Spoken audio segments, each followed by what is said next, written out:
My name is Joseph Kopser and I'm joined by Brett Boyd, and we're here with Gray Line's latest video talking about cities and the rate of change inside them and how they impact you, whether you're a private company, a public entity, or someone just very concerned about what's going on. So Brett, what is going on in our cities today? Yeah, absolutely. So we're excited about this. I mean, I think it's entirely possible that cities are going to change in the next 20 years more than at any point in time since, call it the Industrial Revolution. So we see four main forces coming together. So the first is urbanization, the second is the transportation revolution, the third is this new emergence of technology-enabled infrastructure, which is a whole new category here, and the fourth is sustainability, both in terms of the challenges and the new technologies that are coming online to solve some of these problems. And so we can go into each in detail. I'd like to actually start with the transportation revolution, and maybe you can talk a little bit about that. So in our cities for the last 100 years, they've been dominated by the automobile.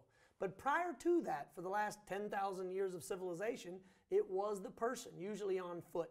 But what's happening now is, as the automobile is being blended with public transportation, as we become more dense, as more people move into cities, we can't simply live with just one person, one car, like we have in so many cities. So there are challenges in the private sector and the public sector about what to do as vehicles become connected, as they become autonomous, as we go three-dimensional, as drones take over a part of moving people and goods inside cities. The cities of the next 5, 10, 15 years will not look, from a transportation perspective, anything like they are today in terms of how we get around. And that's going to have an amazing impact on cities. Yeah, no, that's a great overview. And again, well, not every, but most economic activities rely on some sort of transportation, as well as most public services. So this is something that affects not just the transportation business, but it really affects everybody broadly. Similarly, this whole issue of urbanization is something that I find very, very interesting. And it's not that broadly understood in the United States, but there is a massive movement of people to cities happening worldwide. So in 1950, about 30% of the world lived in cities. In 2007, we hit the 50% point, right, where 50% of people lived in cities. Right now, it's about 56, 57%. And there are different projections on when we hit the two-thirds point, but in the next 15 to 20 years here, we're going to continue to have the more and more people move to cities, which is going to lead to bigger and bigger cities than ever before. And there is a Yale research group that put together a study that projected that by 2030, 10% of the land in the world will be contained in cities, which is the equivalent of something on the order of 463,000 square miles of city being created, which when they then distill that is 20,000 football fields worth of land being paved over every single day to create cities. And this is a big deal. Like, cities represent over 80% of all the economic activity.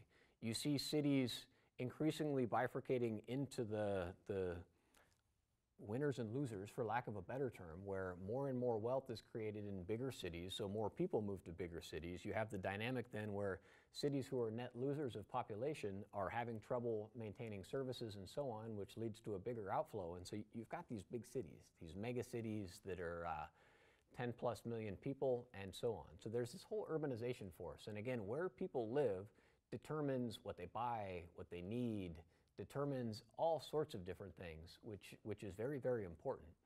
And I believe there's a third aspect to that is, as all those people move in, you put an amazing strain on infrastructure. Mm-hmm. So that's looking at what's going to happen over time as you now start to have smart buildings, as you have to then start rebuilding infrastructure. What does that mean for the bridges of the future? What does that mean for the sewer pipes of the future? How do our sanitation systems talk to our buildings, and how does all that information feed back in the data collection to cities to help them run smarter? Absolutely. And then what are the opportunities for the private sector to be a part of all that? And that's just the third major transformation. Absolutely. What about the fourth major transformation? Yeah, very related to the technology-enabled infrastructure, which again, this is a new thing, right?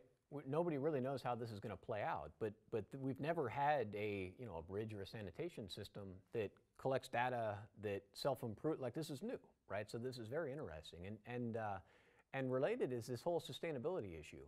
And again, there are a lot of different ways to look at ecology and sustainability issues, but at the very base level, it's actually become a differentiator and a competitive determinant for cities, right? You know, you especially see this in some cities in India and China and so on, where the sustainability issues are so bad that they're losing people, and it's really an interesting time where the infrastructure that's coming online that we mentioned also probably represents solutions to those problems, but it will create a whole new industry and a whole new category of infrastructure around sustainability. Because again, these cities are going to grow. I mean, this has been demonstrated here. Look at Lagos, Nigeria, as it's gone from 500,000 to 16+ million people in the last 40 or 50 years. These things are happening, and the industries and the whole public sector areas that are being built to address these are just simply different than they ever have been before. Yeah, and we'll give you one last anecdote to think about as you think about cities of the future. Just imagine what drone technology is going to be. Who's going to make the decisions about where those drones are able to fly?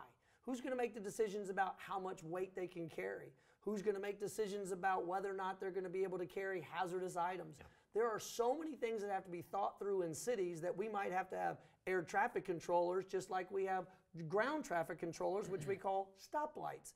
What will that mean for the private sector and the ability to be able to produce these items? There are so many intersections between the private sector and what they're capable of doing and the public sector and the rules that understanding this catalyst, this transformation in cities, is going to be important. What do you want to leave the listener with?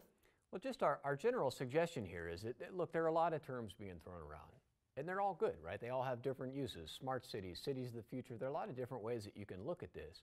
But again, if you're a business or a public sector entity who operates in the environment of cities, it is extremely important to understand if and how that environment is changing.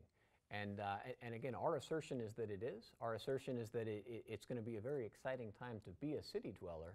But there are different types of businesses and different types of retail outlets and different types of products and services that you build and sell to dense urban populations.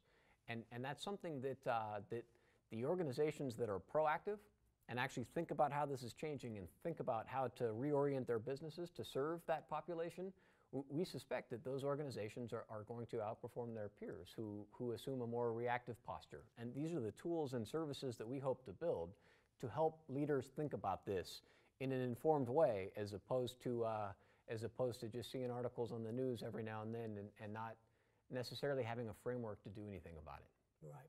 And finally, that's really what Gray Line's trying to be able to do, is help you see all these changes, understand what is important and separate it from the noise, decide on the strategy going forward, and then ultimately helping you put an execution strategy in place, knowing that people are going to be the most important part of this change. So thanks for tuning in on our discussion on cities. There's a lot more videos on our website at Gray Line. Please give us your feedback, and we look forward to hearing from you. Thank you very much.